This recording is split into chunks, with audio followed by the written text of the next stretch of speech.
ബൈബിളിലെ ദൈവത്തിൻ്റെ മഹാരഥന്മാർ. ദൈവതിരുനാമം മഹത്വപ്പെടട്ടെ. ബൈബിളിലെ പുരുഷ കഥാപാത്രങ്ങളെ ധ്യാനിക്കുകയും വിചിന്തനം ചെയ്യുകയും ചെയ്യുന്ന ബൈബിളിലെ ദൈവത്തിൻ്റെ മഹാരഥന്മാർ എന്ന ഈ പ്രോഗ്രാമിലേക്ക് ഏവർക്കും സ്നേഹപൂർവ്വം സ്വാഗതം.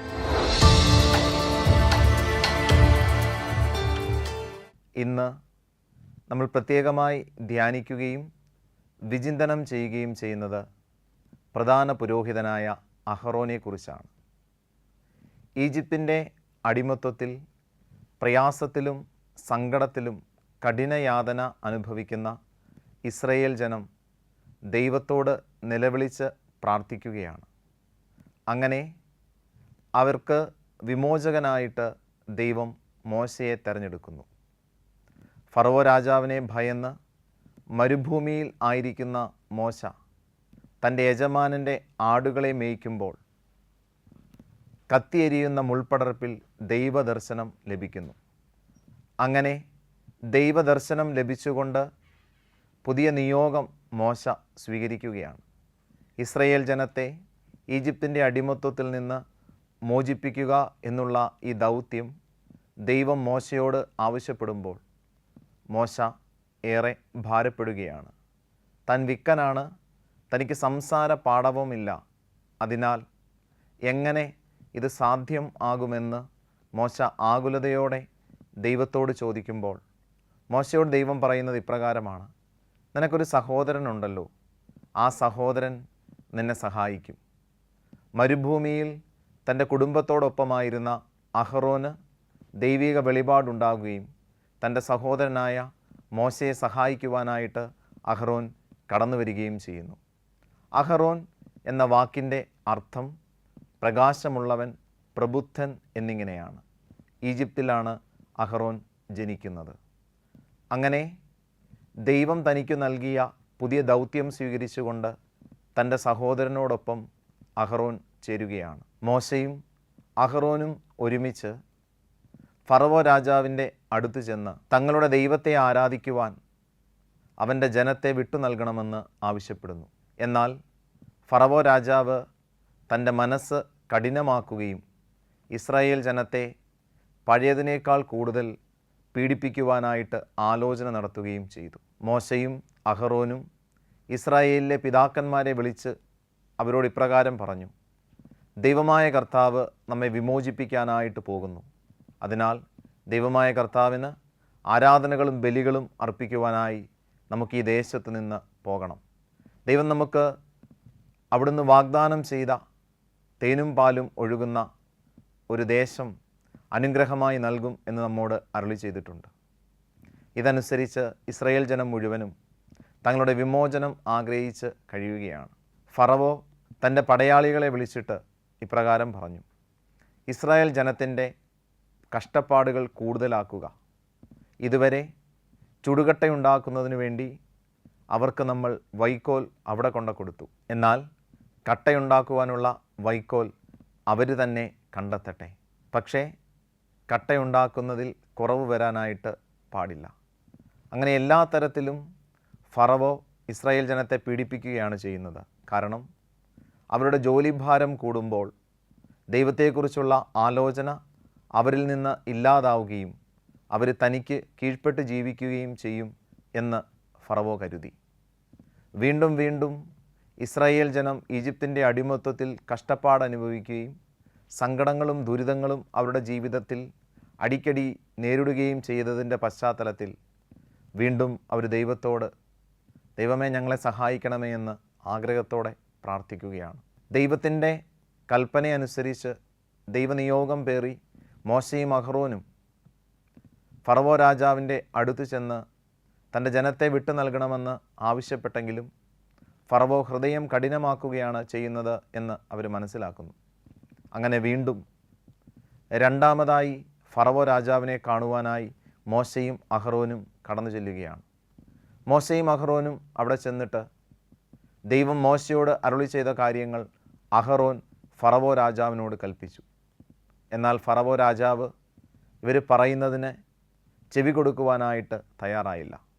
തത്ഫലമായിട്ട് അഹറോൻ തൻ്റെ വടി തറയിലിടുകയും അതൊരു പാമ്പായിട്ട് മാറുകയും ചെയ്തു. അഹറോൻ്റെ വടി പാമ്പായത് കണ്ട് ഫറവോ രാജാവ് തൻ്റെ മന്ത്രവാദികളെ വിളിച്ചു. മന്ത്രവാദികളും അവരുടെ വടി താഴെയിടുകയും ആ വടികളെല്ലാം പാമ്പാവുകയും ചെയ്തു. എന്നാൽ പാമ്പായി മാറിയ അഹറോൻ്റെ വടി ഈ മന്ത്രവാദികളുടെ പാമ്പായി മാറിയ വടികളെ വിഴുങ്ങിക്കളഞ്ഞു. ഈ അടയാളം കണ്ടിട്ട് ഫറവോയിൽ ഒരു ഭാവഭേദവും ഉണ്ടാകുന്നില്ല എന്ന് തിരിച്ചറിഞ്ഞ അഹറോൻ ദൈവത്തിൻ്റെ കൽപ്പന പ്രകാരം അവിടെയുണ്ടായിരുന്ന നദിയിൽ 2 പ്രാവശ്യം തൻ്റെ വടി എടുത്ത് അടിച്ചു. അങ്ങനെ വെള്ളം രക്തമായിട്ട് മാറി.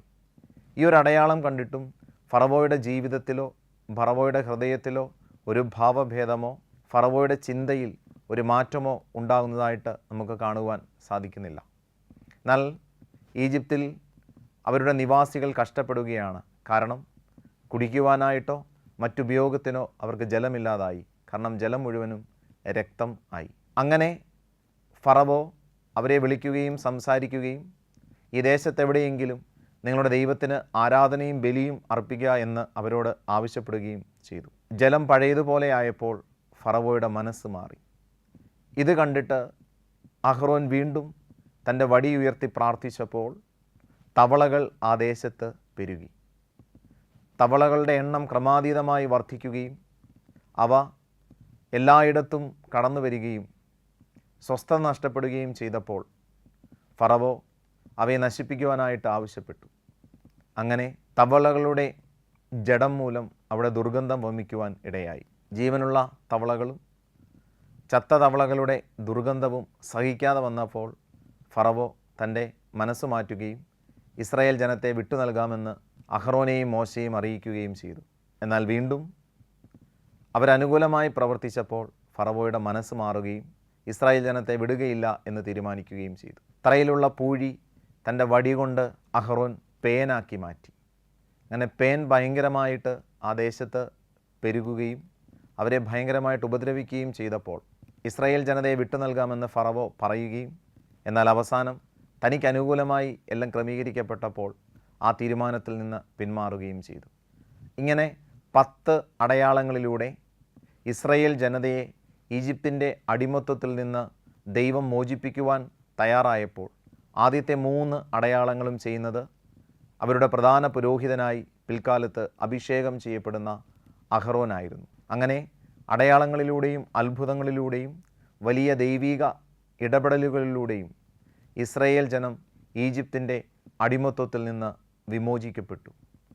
അങ്ങനെ വിമോചിക്കപ്പെട്ട ജനം മരുഭൂമിയിലൂടെ യാത്ര ചെയ്യുന്ന സാഹചര്യമുണ്ടാകുന്നു. മോശ എന്ന കരുത്തുറ്റ പ്രവാചകൻ്റെയും നേതാവിൻ്റെയും നേതൃപാടവത്തിൻ കീഴിൽ ഇസ്രായേൽ ജനം ഈജിപ്തിൻ്റെ അടിമത്വത്തിൽ നിന്ന് ദൈവം അവർക്ക് വാഗ്ദാനം ചെയ്ത കനാൻ ദേശത്തേക്ക് യാത്രയാകുമ്പോൾ അവരെ പ്രാർത്ഥനയിൽ ബലപ്പെടുത്തിക്കൊണ്ട് ദൈവത്തോടുള്ള അവരുടെ ബന്ധത്തെ ശക്തിപ്പെടുത്തുവാനായിട്ട് അഹ്റോൻ്റെ വലിയ സാന്നിധ്യം ആ കൂട്ടായ്മയ്ക്ക് ഏറെ പ്രയോജനപ്രദമായി തീർന്നുവെന്ന് നമുക്ക് പരിശുദ്ധ വചനങ്ങളിലൂടെ ധ്യാനിക്കുമ്പോൾ കാണുവാനായിട്ട് സാധിക്കും. പിന്നീട് മുന്നോട്ടുള്ള യാത്രയിൽ ഇസ്രായേൽ ജനത്തിന് പല ജനതകളോടും യുദ്ധം ചെയ്യേണ്ടി വരുന്നുണ്ട്.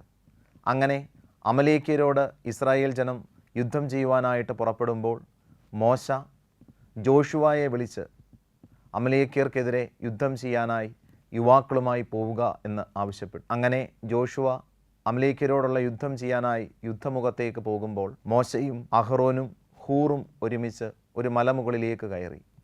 ആ മലമുകളിൽ മോശ കരങ്ങൾ ഉയർത്തി പ്രാർത്ഥിച്ചപ്പോൾ അമലേക്യർ പരാജയപ്പെടുകയും ഇസ്രായേൽ ജനം വിജയിക്കുകയും ചെയ്തു. എന്നാൽ എപ്പോഴൊക്കെ മോശയുടെ കരം താണ് പോയോ അപ്പോഴൊക്കെ ഇസ്രായേൽ ജനം പരാജയപ്പെടുന്നതായിട്ട് കാണുവാനായിട്ട് സാധിക്കും. അങ്ങനെ കരങ്ങൾ ഉയർത്തിപ്പിടിച്ച ഇസ്രായേൽ ജനത്തെ ജയിപ്പിക്കുവാനായി മോശ പരിശ്രമിക്കുമ്പോൾ മോശയുടെ കരങ്ങൾ തളരുകയാണ്. അഹ്റോനും ഹൂറും ഒരു പാറയിൽ മോശയെ ഇരുത്തിയിട്ട് അവർ മോശയുടെ കരങ്ങൾ ഉയർത്തിപ്പിടിച്ചു. അങ്ങനെ അഹ്റോനും ഹൂറും മോശയുടെ കരങ്ങൾ ഉയർത്തിപ്പിടിച്ചതുവഴി മോശയുടെ കരങ്ങൾ ഉയർന്നിരുന്നതിനാൽ ഇസ്രായേൽ ജനം അമലേക്യരെ തോൽപ്പിച്ച് യുദ്ധത്തിൽ വിജയിക്കുന്നു.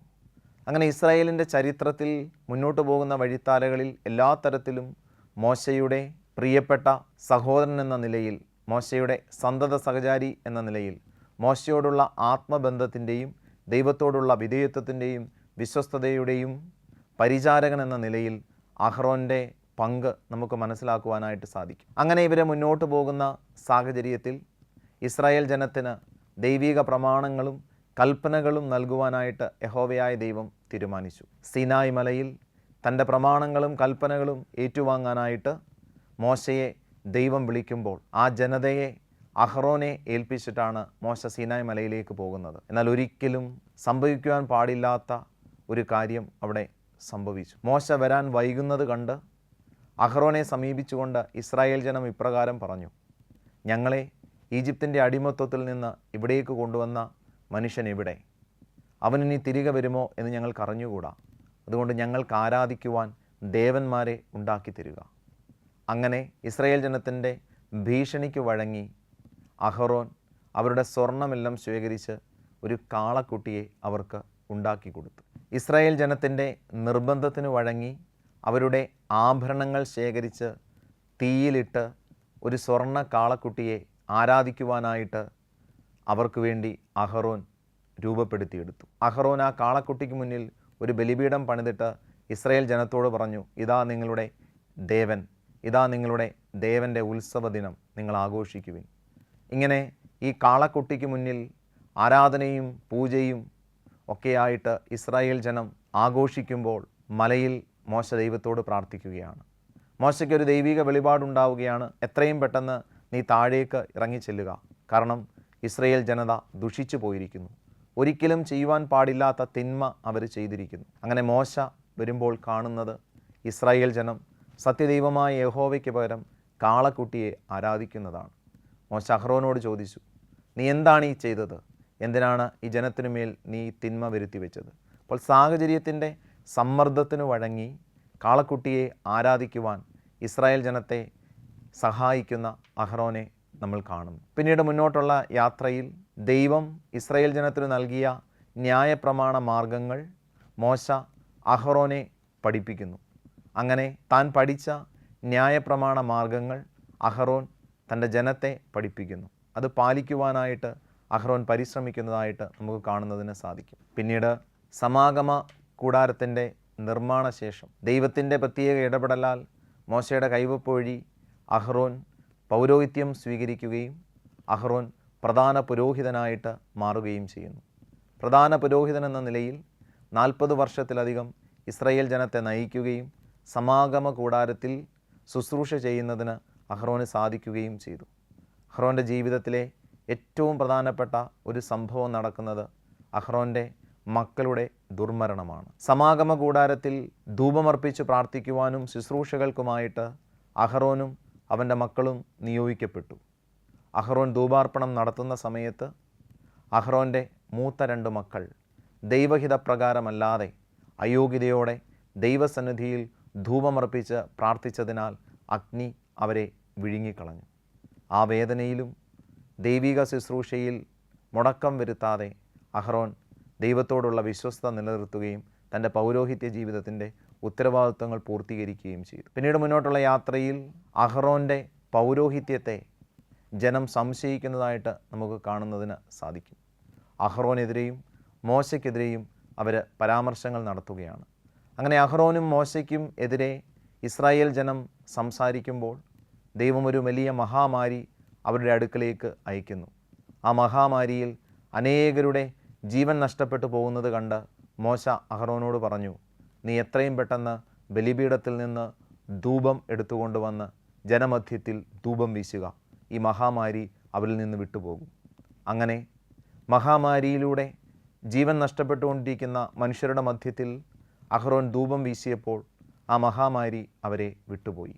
അഹ്റോൻ്റെ പ്രാർത്ഥനയും ധൂപാർപ്പണവും ഇസ്രായേൽ ജനത്തിന് വലിയ വിടുതൽ നൽകി. തനിക്കും അഹ്റോനുമെതിരെ ഇസ്രായേൽ ജനം പിറുപിറുക്കുകയും സംസാരിക്കുകയും ചെയ്യുന്നത് കണ്ടിട്ട് മോശ ദൈവത്തോട് ആവശ്യപ്പെട്ടു: ദൈവമേ, ഈ ജനത്തിനൊരു അടയാളം നൽകണമേ. അങ്ങനെ ദൈവഹിതപ്രകാരം മോശ അടുത്ത ദിവസം ഇസ്രായേലിലെ 12 ഗോത്രാംഗങ്ങളെയും വിളിച്ചു. അവരോട് പറഞ്ഞു: നിങ്ങളുടെ വടി ഇവിടെ കൊണ്ടുവരിക, നിങ്ങളുടെ പേരെഴുതി സമാഗമ കൂടാരത്തിൽ ഈ വടി വയ്ക്കാനായിട്ട് പോവുകയാണ്. അങ്ങനെ 12 ഗോത്രങ്ങളിൽ നിന്നും കൊണ്ടുവന്ന വടി പേരെഴുതി സമാഗമ കൂടാരത്തിൽ വെക്കുകയാണ്. ലേവി ഗോത്രത്തിൽ നിന്ന് കൊണ്ടുവരുന്ന വടിയിൽ അഹ്റോൻ്റെ പേരെഴുതി സമാഗമ കൂടാരത്തിൽ വയ്ക്കുന്നു. അടുത്ത ദിവസം അവർ വന്നു നോക്കുമ്പോൾ അഹ്റോൻ്റെ വടി തളിർത്തു നിൽക്കുന്നതായിട്ട് കാണുന്നു. അങ്ങനെ ദൈവം അംഗീകരിക്കുകയും ദൈവം സ്വീകരിക്കുകയും ചെയ്ത പൗരോഹിത്യമാണ് അഹ്റോൻ്റേത്. ഇസ്രായേൽ ജനതയുടെ പ്രധാന പുരോഹിതനാണ് അഹ്റോൻ എന്ന് ഒരിക്കൽ കൂടി മോശ ദൈവഹിതപ്രകാരം അവർക്ക് മനസ്സിലാക്കി കൊടുക്കുകയും തെളിയിക്കുകയും ചെയ്തു. അഹ്റോൻ്റെ ജീവിതത്തിൽ പിന്നീടുണ്ടാകുന്ന ഒരു കുറവ് എന്ന് പറയുന്നത്, മോശയ്ക്കെതിരെ സംസാരിക്കുവാനായിട്ട് അഹ്റോൻ ഒരു പ്രാവശ്യം പരിശ്രമിച്ചു. തൻ്റെ ഭാര്യയായ സിപ്പോറയെയും മക്കളെയും തൻ്റെ അമ്മായിപ്പൻ്റെ അടുത്തേക്ക് മോശ പറഞ്ഞയക്കുകയാണ്. ദൈവിക കാര്യങ്ങളിൽ വ്യാപൃതനാകുന്നതിനും ദൈവിക വെളിപാടുകൾ സ്വീകരിക്കുന്നതിനും കുറച്ചുകൂടി ഏകാന്തതയും പ്രാർത്ഥിക്കുവാനുള്ള സാഹചര്യവും ക്രമീകരിക്കപ്പെടുന്നതിന് വേണ്ടിയാണ് മോശ ഇത് ചെയ്യുന്നത്. എന്നാൽ മോശയുടെ സഹോദരിയായ മിറിയവും മോശയുടെ സഹോദരനായ അഹ്റോനും ഇതേ ചൊല്ലി മോശയ്ക്കെതിരെ സംസാരിക്കുമ്പോൾ ദൈവം ഒരു വലിയ അടയാളം കൊടുത്തുകൊണ്ട് അവരെ തിരുത്തുന്നു. പിന്നീട് സീൻ മരുഭൂമിയിലെ കാദേശിലെത്തി ഇസ്രായേൽ ജനം പാർക്കുമ്പോൾ അവർക്ക് കുടിവെള്ളം ഇല്ലാതാകുന്ന ഒരു സാഹചര്യം ഉണ്ടാകുന്നു. ഈ സാഹചര്യത്തിൽ അവർ ദൈവത്തിനും മോശയ്ക്കും അഹ്റോനുമെതിരെ പിറുപിറുക്കുമ്പോൾ മോശയും അഹ്റോനും അവിടെ ദൈവിക അനുഗ്രഹത്താൽ അവർക്ക് വേണ്ടി പ്രവർത്തിക്കുന്നതിന് പകരം സമാഗമ കൂടാരത്തിൻ്റെ സന്നിധിയിൽ ചെന്ന് ദൈവത്തോട് നിലവിളിച്ച് പ്രാർത്ഥിച്ചു. അപ്പോൾ ദൈവം മോശയോടും അഹ്റോനോടും പറഞ്ഞു, ഇസ്രായേൽ ജനത്തിനു മുൻപിൽ എൻ്റെ നാമം മഹത്വപ്പെടുത്തുവാനുള്ള ഒരു അവസരം നിങ്ങൾ പാഴാക്കി. നിങ്ങൾ എന്തുകൊണ്ടാണ് അവിശ്വസിച്ചത്? അതിനാൽ നിങ്ങൾക്ക് വാഗ്ദാനം ചെയ്യപ്പെട്ട ദേശത്ത് പ്രവേശിക്കുവാനായിട്ട് സാധിക്കുകയില്ല. സീൻ മരുഭൂമിയിലെ കാദേശിലെ പാറയിൽ അടിച്ചപ്പോൾ അവർക്ക് വെള്ളം ലഭിച്ചു. ആ വെള്ളം സ്വീകരിച്ച് അവർ സന്തോഷിച്ചെങ്കിലും അവിടെ അവിശ്വസിച്ചതിനാൽ മോശയ്ക്കും അഹ്റോനും കാനാൻ ദേശത്ത് പ്രവേശിക്കുവാനായിട്ട് സാധിച്ചില്ല. ഒരു ദിവസം ദൈവം മോശയെയും അഹ്റോനെയും അഹ്റോൻ്റെ പുത്രനായ എലയാസറിനെയും വിളിച്ച് ഹോർ മലയിലേക്ക് പ്രവേശിപ്പിച്ചു. ആ മലയുടെ മുകളിൽ പ്രാർത്ഥനയിലായിരിക്കുമ്പോൾ മോശയോട് ദൈവം അരുളി ചെയ്തു, അഹ്റോൻ്റെ പൗരോഹിത്യ വസ്ത്രങ്ങൾ അവൻ്റെ മകനായ എലയാസറിനെ ധരിപ്പിക്കുക. അങ്ങനെ അഹ്റോൻ്റെ പൗരോഹിത്യ വസ്ത്രങ്ങൾ അവൻ്റെ മകനായ എലയാസറിനെ ധരിപ്പിക്കുകയും മോശ എലയാസറിൻ്റെ മേൽ കൈവച്ച് അവനെ പ്രധാന പുരോഹിതനായിട്ട് വാഴിക്കുകയും ചെയ്തു. തൻ്റെ മകനെ പ്രധാന പുരോഹിതനായി മോശ വാഴിക്കുന്നത് കണ്ട് സന്തോഷത്തോടെ അഹ്റോൻ എന്ന മഹാപുരോഹിതൻ ദൈവസന്നിധിയിലേക്ക് വാങ്ങിപ്പോയി. പ്രിയപ്പെട്ടവരെ, അഹ്റോൻ്റെ ജീവിതത്തിലൂടെ പെട്ടെന്ന് ഒരു തീർത്ഥാടനം നമ്മൾ നടത്തുകയായിരുന്നു. പുറപ്പാട് പുസ്തകം 4-ാം അധ്യായത്തിൽ അഹ്റോനെക്കുറിച്ചുള്ള പരാമർശത്തിൽ ഇപ്രകാരം ദൈവം മോശയോട് അരുളി ചെയ്യുന്നു, നീ നിൻ്റെ സഹോദരനായ അഹ്റോനെ വിളിക്കുക, അവൻ നിനക്ക് വക്താവായിരിക്കും. അങ്ങനെ മോശയുടെ വക്താവായിട്ട് വിളിക്കപ്പെടുന്ന അഹ്റോൻ ദൈവത്തിൻ്റെ പ്രിയപ്പെട്ടവനും പ്രധാന പുരോഹിതനുമായിട്ട് തൻ്റെ ജീവിതം നയിക്കുകയും ഹോർ മലയിൽ വെച്ച് ദൈവസന്നിധിയിലേക്ക് വാങ്ങിപ്പോവുകയും ചെയ്തു. നമ്മൾ അഹ്റോൻ്റെ ജീവിതത്തെക്കുറിച്ച് കൂടുതൽ ധ്യാനിക്കുകയും പ്രാർത്ഥിക്കുകയും വിചിന്തനം ചെയ്യുകയും ചെയ്യുമ്പോൾ നമുക്ക് മനസ്സിലാക്കുവാൻ പറ്റുന്ന പ്രധാനപ്പെട്ട 2-3 കാര്യങ്ങൾ അത് നമ്മുടെ ജീവിതവുമായി ബന്ധപ്പെട്ട് നമുക്കൊന്ന് ചിന്തിക്കാം. ഒന്ന്, അഹ്റോൻ വിളിക്കപ്പെട്ടത് മോശയുടെ വക്താവായിട്ടായിരുന്നു. മോശയുടെ ബലഹീനതയാണ് അഹ്റോൻ്റെ ദൈവവിളിക്ക് ആധാരമായിട്ട് മാറിയത്. എനിക്ക് സംസാര പാടവമില്ല എന്ന് പറഞ്ഞുകൊണ്ട് ദൈവസന്നിധിയിൽ യാചനാപൂർവം നിന്ന മോശയെ ബലപ്പെടുത്തുവാനായിട്ട് അഹ്റോൻ വിളിക്കപ്പെടുകയാണ്. നമ്മുടെയൊക്കെ ജീവിതത്തിൽ നമ്മൾ തിരിച്ചറിയേണ്ട ഏറ്റവും പ്രധാനപ്പെട്ട യാഥാർത്ഥ്യം എന്ന് പറയുന്നത് നമ്മുടെയൊക്കെ സഹോദരങ്ങളുടെ വക്താവായി മാറുവാൻ നമുക്ക് സാധിക്കണം. നമ്മുടെയൊക്കെ സഹോദരങ്ങളെ അവരുടെ ആവശ്യങ്ങളിൽ സഹായിക്കുവാനും അവരുടെ തളർച്ചകളിൽ ബലപ്പെടുത്തുവാനും അവരുടെ ജീവിതത്തിൻ്റെ വ്യത്യസ്തമായിട്ടുള്ള സാഹചര്യങ്ങളിൽ അവരോടൊപ്പമായിരിക്കുവാനും നമുക്കൊരു വിളിയുണ്ട് എന്ന് അഹ്റോൻ്റെ ജീവിതം നമ്മെ പഠിപ്പിക്കുന്നു. രണ്ടാമത്തെ കാര്യമെന്ന് പറയുന്നത് അഹ്റോൻ എന്ന മഹാപുരോഹിതൻ ദൈവസ്നേഹത്തിൽ ദൈവജനത്തെ ചേർത്ത് പിടിക്കുവാനും ദൈവജനത്തിന് നന്മയേത് തിന്മയേത് എന്ന് പറഞ്ഞു കൊടുക്കുവാനുമായിട്ട് വിളിക്കപ്പെട്ട ഒരു മനുഷ്യനായിരുന്നു. ദൈവിക പ്രമാണങ്ങളും ദൈവിക നിയമങ്ങളും പാലിക്കുകയും പഠിപ്പിക്കുകയും അത് മറ്റുള്ളവരെ കൊണ്ട് പാലിക്കുവാൻ പ്രേരിപ്പിക്കുകയും ചെയ്യേണ്ട ഒരു മനുഷ്യനായിരുന്നു. എന്നാൽ ഇസ്രായേൽ ജനത്തിൻ്റെ സമ്മർദ്ദത്തിന് വഴങ്ങി കാളക്കുട്ടിയെ ഉണ്ടാക്കി കൊടുത്തുകൊണ്ട് അവരെ കൊണ്ട് അഹ്റോൻ എന്ന പുരോഹിതനാണ് പാപം ചെയ്യിക്കുന്നത്. അപ്പോൾ ഈ കാലഘട്ടത്തിൽ സാഹചര്യത്തിൻ്റെ സമ്മർദ്ദത്തിന് വഴങ്ങി ദൈവിക പ്രമാണങ്ങൾക്കും ദൈവിക കൽപ്പനകൾക്കും എതിരെ ജീവിക്കുവാനും നിലനിൽക്കുവാനുമുള്ള ഒരു വെല്ലുവിളി നമുക്കൊരുപക്ഷെ ഉണ്ടായേക്കാം. സാഹചര്യത്തിൻ്റെ സമ്മർദ്ദം നമ്മുടെ വിശ്വാസ ജീവിതത്തെ മോശമായിട്ട് സ്വാധീനിക്കരുത്. സാഹചര്യത്തിൻ്റെ സമ്മർദ്ദം ദൈവത്തെ മാറ്റി നിർത്തുവാനും ദൈവത്തെ തള്ളിപ്പറയുവാനും നമ്മെ പ്രേരിപ്പിക്കരുത്. അഹ്റോൻ എന്ന പുരോഹിതൻ്റെ പരാജയം അവിടെ സംഭവിക്കുകയായിരുന്നു. ദൈവത്തോട് ചേർന്ന് നിൽക്കേണ്ട മനുഷ്യൻ, ദൈവത്തിൻ്റെ ജനത്തെ ദൈവത്തോട് ചേർത്ത് നിർത്തേണ്ട മനുഷ്യൻ ദൈവത്തിൽ നിന്ന് ദൈവജനത്തെ അകറ്റുകയാണ്. നാം ജീവിക്കുന്ന ഈ കാലഘട്ടത്തിൽ ദൈവിക പ്രമാണങ്ങളും ദൈവിക കൽപ്പനകളും നമ്മുടെ മുൻപിൽ ഉണ്ടെങ്കിലും പലപ്പോഴും നമ്മെ സംബന്ധിച്ചിടത്തോളം ഈ ലോകത്തിൻ്റെ പ്രത്യയശാസ്ത്രങ്ങൾ നമ്മെ സ്വാധീനിക്കാറുണ്ട്. ഈ ലോകത്തിൻ്റെ ചില ഇഷ്ടങ്ങളിലേക്ക്, താല്പര്യങ്ങളിലേക്ക്, ലോകത്തിൻ്റെ കുതന്ത്രങ്ങളിലേക്ക്, തത്വശാസ്ത്രങ്ങളിലേക്ക് നാം വീണു പോകാറുണ്ട്. എന്നാൽ ദൈവം നമ്മെ വിളിച്ചിരിക്കുന്നത് അവൻ്റെ പ്രമാണങ്ങളോടും അവൻ്റെ കൽപ്പനകളോടും പൂർണ്ണമായി ചേർന്ന് നിന്നുകൊണ്ട് ദൈവീകമായ ഒരു ജീവിതം നയിച്ച് സ്വർഗഭാഗ്യം സ്വന്തമാക്കുവാൻ വേണ്ടിയാണ് എന്ന് തിരിച്ചറിയാം. മാതൃകയാകേണ്ട നാം ഒരിക്കലും ദുർമാതൃകയാകരുത്. ദൈവത്തോട് മറ്റുള്ളവരെ ചേർത്ത് നിർത്തേണ്ട നാം ഒരിക്കലും ദൈവത്തിൽ നിന്ന് മറ്റുള്ളവരെ അകറ്റുന്നവരായിട്ട് മാറരുത്. മൂന്നാമതായിട്ട് അഹ്റോൻ്റെ ജീവിതത്തിലെ ഒരു നന്മയെന്ന് പറയുന്നത്, തൻ്റെ മക്കൾ രണ്ടുപേരും ദൈവസന്നിധിയിൽ ദുർമരണപ്പെടുന്നത് കണ്ടിട്ടും അഹ്റോന് ദൈവത്തോട് പരിഭവങ്ങളില്ല. കാരണം അവരുടെ ജീവിതത്തിൻ്റെ കുറവാണ്, അവരുടെ ജീവിതത്തിൻ്റെ അയോഗ്യതയാണ് അവരെ ഈ ദുർമരണത്തിലേക്ക് നയിച്ചത് എന്ന് അഹ്റോൻ തിരിച്ചറിയുന്നു. തൻ്റെ സഹനത്തിൻ്റെ ആ മുഖത്ത് ദൈവിക ശുശ്രൂഷയ്ക്ക് തടസ്സം വരുത്താതെ, ദൈവത്തോടും മറുതലിക്കാതെ സമാഗമ കൂടാരത്തിൽ ശുശ്രൂഷ ചെയ്യുന്ന അഹ്റോനെ നാം കാണുന്നു. പലപ്പോഴും നമ്മുടെയൊക്കെ ജീവിതത്തിൽ അറിയാതെ അപ്രതീക്ഷിതമായിട്ട് കടന്നു വരുന്ന ചില സഹനങ്ങളെ നമ്മളെങ്ങനെയാണ് കാണുന്നത്? ദൈവത്തോട് ചേർന്ന് നിൽക്കുമ്പോഴും ദൈവത്തെ സ്നേഹിക്കുമ്പോഴും കണ്ണീരിൻ്റെയും വേദനയുടെയും പ്രയാസത്തിൻ്റെയും ബുദ്ധിമുട്ടുകൾ നമ്മുടെ ജീവിതത്തിൽ കടന്നു വരുമ്പോൾ അതിനെ ഉൾക്കൊള്ളുവാനായിട്ട് നമുക്ക് സാധിക്കുന്നുണ്ടോ? അതോ ദൈവത്തോട് മറുതലിച്ച് ദൈവിക ശുശ്രൂഷകളോടും ദൈവിക കാര്യങ്ങളോടും ഒരു അകൽച്ച വയ്ക്കുവാനാണോ നമ്മൾ പരിശ്രമിക്കുന്നത് എന്ന് നമുക്ക് മനസ്സിലാക്കാം, ചിന്തിക്കാം. പിന്നീടുള്ള യാത്രയിൽ സീൻ മരുഭൂമിയിൽ വെച്ച് ദൈവത്തോട് വീണ്ടും അവിശ്വസ്തത കാണിക്കുന്ന അഹ്റോനെ നമുക്ക് കാണുവാനായിട്ട് സാധിക്കും. അഹ്റോന് വാഗ്ദാനം ചെയ്ത നാട്ടിലേക്ക് പ്രവേശിക്കുവാൻ സാധിക്കാതെ പോയത് ജീവിതത്തിൽ എവിടെയൊക്കെയോ ചില അവിശ്വാസത്തിൻ്റെ കണിക വന്നു പോയത് കൊണ്ടാണ്. അങ്ങനെ അഹ്റോൻ്റെ ജീവിതത്തെ നമ്മൾ മനസ്സിലാക്കുമ്പോൾ നമ്മുടെ ജീവിതത്തിലും ഈ അവിശ്വാസത്തിൻ്റെ കണികകൾ കടന്നു വരാറുണ്ടോ എന്ന് നമുക്ക് നോക്കാം. ദൈവം പ്രദാനം ചെയ്യുന്ന നന്മകളും അടയാളങ്ങളും നമ്മുടെ കൺമുന്നിൽ കണ്ടാലും ചില പ്രതിസന്ധി ഘട്ടങ്ങളിൽ, ചില പ്രയാസത്തിൻ്റെ ഘട്ടങ്ങളിൽ നമ്മൾ തളർന്നും തകർന്നുമൊക്കെ പോകാറുണ്ട്.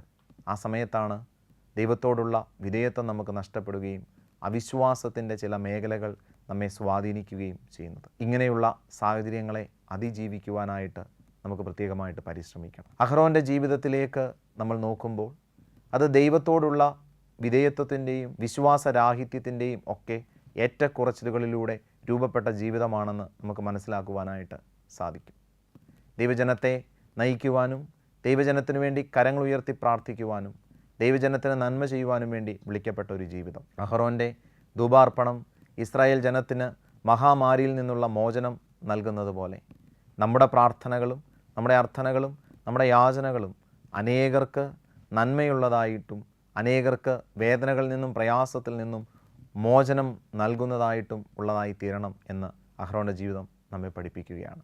ഏറെ ഏറ്റക്കുറച്ചിലുകളുള്ള നമ്മുടെയും ജീവിതം അത് മറ്റുള്ളവർക്ക് അനുഗ്രഹമായി തീരുന്നത് കുറവുകൾക്കും ബലഹീനതകൾക്കും അപ്പുറത്ത് ദൈവത്തോട് ചേർന്ന് നിൽക്കുവാനുള്ള ഒരു മനസ്സ് കാണിക്കുമ്പോൾ നമ്മുടെയൊക്കെ ജീവിതം ഏറെ ബലഹീനതകളും കുറവും ഉള്ളതായ നമ്മുടെ ജീവിതം അത് മറ്റുള്ളവർക്ക് അനുഗ്രഹമായി തീരുന്നത് നമ്മുടെ കുറവുകൾക്കും ബലഹീനതകൾക്കും അപ്പുറത്ത് ദൈവത്തോട് ചേർന്ന് നിൽക്കുമ്പോഴാണ് എന്ന് അഹ്റോൻ്റെ ജീവിതം നമ്മെ പഠിപ്പിക്കുന്നു. എല്ലാ പുരോഹിതന്മാരുടെയും മുൻഗാമിയായിട്ട്, എല്ലാ പുരോഹിതന്മാരുടെയും പ്രതിനിധിയായിട്ട് ബൈബിളിൽ നമുക്ക് കാണുവാൻ സാധിക്കുന്ന അഹ്റോൻ്റെ പൗരോഹിത്യ ജീവിതം അത് പിന്നീട് പുതിയ നിയമത്തിലേക്ക് കടന്നു വരുമ്പോൾ ഈശോയുടെ ബലിയർപ്പണത്തിലൂടെ പൂർത്തീകരിക്കപ്പെടുകയും മൽക്കീസദേക്കിൻ്റെ ക്രമപ്രകാരം ഈശോ പുരോഹിതനായിട്ട് മാറുകയും ചെയ്തു. ലേവി കുടുംബത്തിലെ അംഗമായിരുന്ന അഹ്റോൻ്റെ പൗരോഹിത്യം അത് പിന്നീട് ഈ ലോകത്തിന് മുഴുവനും വേണ്ടിയുള്ള പൗരോഹിത്യമായിട്ട് മാറുന്നു. ഒരുപക്ഷെ അഹ്റോൻ്റെ വീഴ്ച ഇതിന് കാരണമായിട്ടുണ്ടോ എന്ന് നമുക്ക് സംശയിക്കാം. എങ്കിലും അഹ്റോൻ എന്ന പുരോഹിതൻ അവൻ്റെ വീഴ്ചകൾക്കും കുറവുകൾക്കും പരാജയങ്ങൾക്കും ഒക്കെ അപ്പുറത്ത് ഒരു പ്രത്യേക കാലഘട്ടത്തിൽ സാഹചര്യത്തിൽ ദൈവം വിളിച്ച് വേർതിരിച്ച് തനിക്ക് നൽകിയ നിയോഗം എല്ലാ അർത്ഥത്തിലും പൂർത്തീകരിക്കുവാനായിട്ട് പരിശ്രമിച്ച ഒരു മനുഷ്യനായിരുന്നു. നമ്മുടെയൊക്കെ ജീവിതത്തിലും ദൈവത്തോടുള്ള വിധേയത്വവും വിശ്വസ്തതയും അവനെ ചേർത്ത് പിടിക്കുവാൻ നമ്മെ സഹായിക്കട്ടെ. അഹ്റോൻ്റെ ജീവിതം നമുക്ക് വലിയ മാതൃകയാകട്ടെ. ദൈവം നമ്മെ ധാരാളമായിട്ട് അനുഗ്രഹിക്കട്ടെ.